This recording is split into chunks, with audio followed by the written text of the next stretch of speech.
কোটা বিরোধী আন্দোলনে শহীদ আবু সাইদের গ্রামের বাড়ি যাচ্ছেন প্রধান উপদেষ্টা ডক্টর মোহাম্মদ ইউনূস। তার সঙ্গে উপদেষ্টা পরিষদের থাকা দুজন ছাত্র প্রতিনিধিও যাচ্ছেন। এই মুহূর্তে রংপুরে সাইদের বাড়ির সামনে আছেন সহকর্মী শামীমা আক্তার। সরাসরি যুক্ত হচ্ছে তার সঙ্গে। শামীমা, রংপুরে সাইদের বাড়ির সামনে তো আপনি আছেন, সেখানকার কি অবস্থা আর কখন নাগাদ ডক্টর ইউনূস পৌঁছাবেন, আমাদেরকে বিস্তারিত জানাবেন। ধন্যবাদ নেন্সি আপনাকে।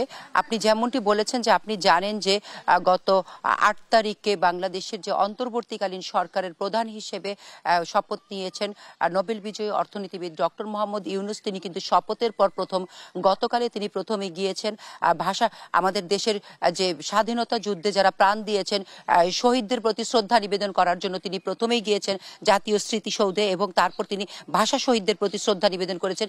এরপর কিন্তু তিনি আজকেই আসছেন হচ্ছে সেই যে স্বৈর শাসকের বিরুদ্ধে যে আন্দোলন হয়েছে সেই আন্দোলনে প্রথম যিনি শহীদ হয়েছেন রংপুরের, আপনি জানেন পীরগঞ্জের বামনপুর গ্রামের রংপুর বিশ্ববিদ্যালয়ের যে শিক্ষার্থী আবু সাইদ, তার বুকের তাজা রক্তে যে দাউ দাউ করে বিদ্রোহের আগুন জ্বলে ওঠে, সেই আগুনেই পরে কিন্তু এই স্বৈর শাসকের পতন হয় এবং তার ফলে আজকেই কিন্তু সেই বামনপুর গ্রামে আসতেছেন হচ্ছে নোবেল বিজয়ী অর্থনীতিবিদ ডক্টর মোহাম্মদ ইউনূস, অর্থাৎ যিনি আমাদের দেশের অন্তর্বর্তী সরকারের প্রধান। তিনি আজকে এখানে আসবেন এবং তিনি প্রথমেই এখানে এসে যাবেন হচ্ছে আবু সাইদের বাসায় যাবেন। আপনি জানেন যে তাদের ৬ ভাই ১ বোনের একটি পরিবার আছে, সেই পরিবারে তারা প্রথমে তার কবর জিয়ারত করবেন এবং পরিবারের সবার সাথে দেখা করবেন।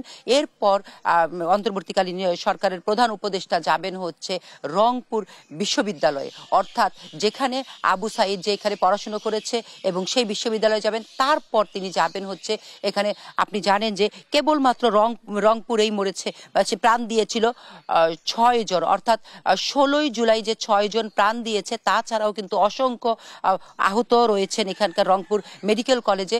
তাদের সাথে দেখা করতে যাবেন অন্তর্বর্তী সরকারের প্রধান উপদেষ্টা ডক্টর মোহাম্মদ ইউনূস। এবং আপনি জানেন যে তার সাথে কিন্তু আন্দোলনের যারা বেগবান করেছেন, অর্থাৎ যে এখানকার যারা সমন্বয়ক ছিলেন, সেই আন্দোলনের সমন্বয়কগণ এখানে আসার কথা রয়েছে। এবং আমরা এখন পর্যন্ত যতটুকু জেনেছি যে সকাল 10:30টার পর একটি হেলিকপ্টার যোগে ডক্টর মোহাম্মদ ইউনূস এখানে আসবেন। এবং আবারও আমি তাকে বলছি যে ডক্টর মোহাম্মদ ইউনূস রংপুরের পীরগঞ্জে এসে প্রথমে তিনি বামনপাড়ায় শহীদ আবু সাইদের বাড়িতে যাবেন, তারপর তিনি যাবেন রংপুর রোকেয়া বিশ্ববিদ্যালয়ে, তারপরে তিনি যাবেন রংপুর মেডিকেল কলেজে। আমার কাছে এখন পর্যন্ত এই ছিল নেন্সি রংপুর থেকে সর্বশেষ তথ্য। শামীমা, আপনাকে ধন্যবাদ।